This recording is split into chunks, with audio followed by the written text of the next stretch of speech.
अब आई इनाए ना तो देखत है यहाँ सब बैठा है वहिया बाबा कहे नहीं पूछवइए ना क्यों नान बैठा है तो पंडित जी सबके आए तो ये नहीं होती। ये बड़ी विलक्षण बात है। जो दिखाई दे रहा है उसको कहते हैं ये दिखाई नहीं दे रहा है, और जो नहीं दिखाई देता उसको कहते हैं दिखाई देता है। ये तो भ्रमित कर देने वाली बात आ गई, भ्रमित कर देने वाली बात आ गई ना। वही अर्जुन वाली बात आ गई, अश्वत्थामा को जैसे पकड़े हम मारने के लिए। भगवान की बात बड़ी टेढ़ी है, इसको समझना भी बड़ा टेढ़ा है। जो दिखाई देता है इसको कहते हैं कि दिखाई नहीं दे रहा है, और जो नहीं दिखाई देता उसको कहते हैं दिखाई दे रहा है। अभी ये थोड़ा सरल करेंगे तो समझ में आ जाएगा कैसे दिखाई देता कैसे नहीं दिखाई देता।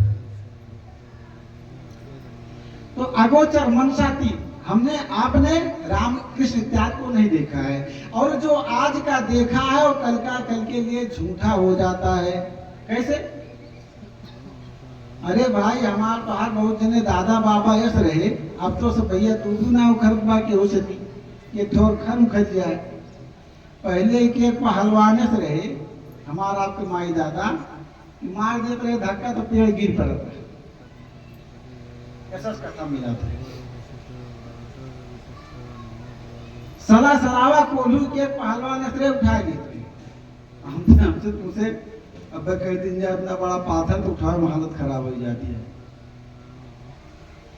अब जौन बच्चन से नान उठती सब काम नान हो तो उनसे कह दिन जाए हुआ तो सवेर अयोध्या पैदल पहुंच जात रहे, अयोध्या पैदल पहुंच जात रहे।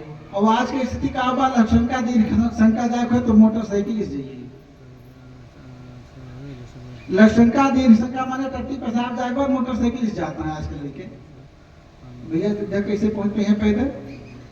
उनके सामने कहा जाए कहीं अरे अपने बाप के बहुत डींग मारता बड़ी बड़ाई करता है, यही होगा ना। इसलिए जो आज का सत्य हो कल के लिए झूठा हो जाता है, उसको प्रमाणित करना पड़ता है कि सत्य कैसे है ये। तो नारद बाबा ने कहा मनसाती अरूपा, अरूपा बताया, अरूपा आनंद सकते अरूपा, जिसका रूप अभी तक आया ही नहीं, ना रूप आया ना किसी ने देखा। अभी अगोचर वाली बात आ गई ना, अभी जो आरती में गए तुम होए का गोचर सबके प्राणपति। यही बात यहाँ नारद बाबा कर रहे हैं कि हे प्रभु आप अरूपा हैं, अरूपा जिसका रूप आज तक आया नहीं, जो कभी पैदा ही नहीं हुआ, और आज भगवान पैदा होंगे। बड़ी बढ़िया बात है। आज भगवान पैदा होंगे रात में। भगवान कब पैदा हुए थे? आधी रात में ना, कृष्ण जी आधी रात में पैदा हुए थे। और भगवान राम जी कब पैदा हुए थे? 12 बजे दिन में, ठीक दोपहर में, जब कड़ाके की धूप होती है। क्यों? कि सूर्य का प्रभाव दिन में 12 बजे अधिक होता है, और चंद्रमा का प्रभाव रात्रि में 12 बजे अधिक होता है। ये सूर्य वंश में तो चंद्रवंश। अब यहां बताए अरूपा। भाई बच्चा पेट में है तो कोई नाम रखता है बच्चे का? विचार करके बताइएगा। बच्चा यदि गर्भ में है, पेट में है, तो कोई नाम रखता है? नहीं रखता है ना। और जब बच्चा पैदा होता है उसका रूप रंग आता है तब उसका नामकरण संस्कार किया जाता है। जब बच्चा बाहर आया तब उसका नाम पड़ा।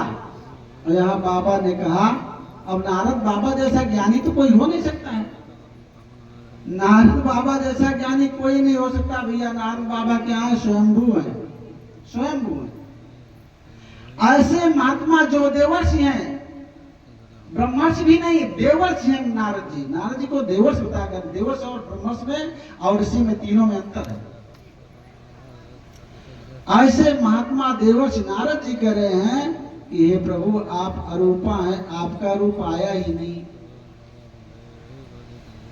जब भैया रूप आया नहीं, भगवान पैदा नहीं हुए तो नामकरण कैसे? कैसे नाम पड़ गया उनका? पहले बच्चा पैदा होगा तब उसका नाम रखा जाएगा ना, और जो पैदा ही नहीं उसका नाम कैसे पड़ सकता है? तो महाराज जो रोज सीताराम सीताराम करवा होता ही कहा है रोज सीताराम सीताराम मुझे सब कहा हुआ है, एक मतलब कहा हुआ है। आइए अपनी कथा में इसे देखिए, समझिए इस कथा को। तो कहते हैं कि सुमिरिय नाम रूप बिनु देखे, इसीलिए बाबा ने कहा सुमिरिय नाम रूप बिनु देखे, जिसका रूप नहीं आया है तो उसका नाम कैसा। और नाम का सुमिरन करना है, नाम को सुमिरा जाता है, लोग नाम का सुमिरन करते हैं। तो नारद बाबा ने कहा अरूपा अनंत शक्ति है, लेकिन आपकी शक्ति अनंत है। कैसी है? आदि मध्यांतहीन आए निर्गुणाय गुणात्मने।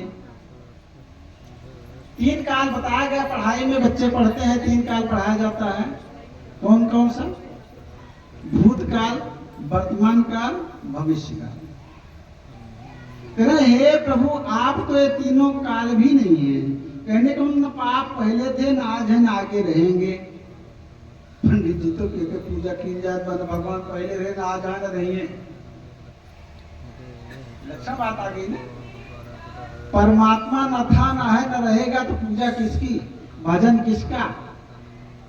आदि मध्यांत हीन है, आप तीनों काल से परे हैं। तो क्या है? निर्गुणा, आप निर्गुण हैं। अगर हम भगवान विष्णु को भगवान मान लें तो ये सतोगुणी हैं। ब्रह्मा जी को भगवान मान लें तो ये रजोगुणी हैं। भूत भवन भोलेनाथ को भगवान मान लें तो ये तमोगुणी हैं। ऐसे महान 3 देवियां जिनसे सृष्टि की उत्पत्ति होती है, इन्हीं 3 देवता से इन्हीं 3 देवियों से सृष्टि की रचना होती है। सज्जन ध्यान दीजिएगा, ऐसे महान 3 देवियां हैं, महालक्ष्मी, महासरस्वती, महाकाली।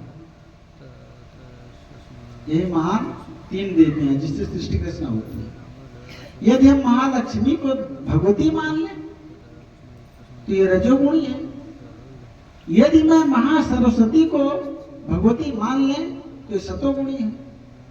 यदि मैं महाकाली को भगवती मान ले तो ये क्या है? तमोगुणी है। और यहाँ बाबा ने कहा निर्गुणाय, आप निर्गुण हैं, आपके पास कोई गुण नहीं है।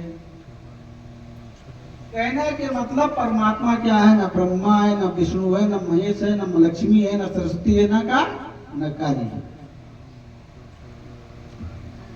तो बाबा के आई सब के भजन बता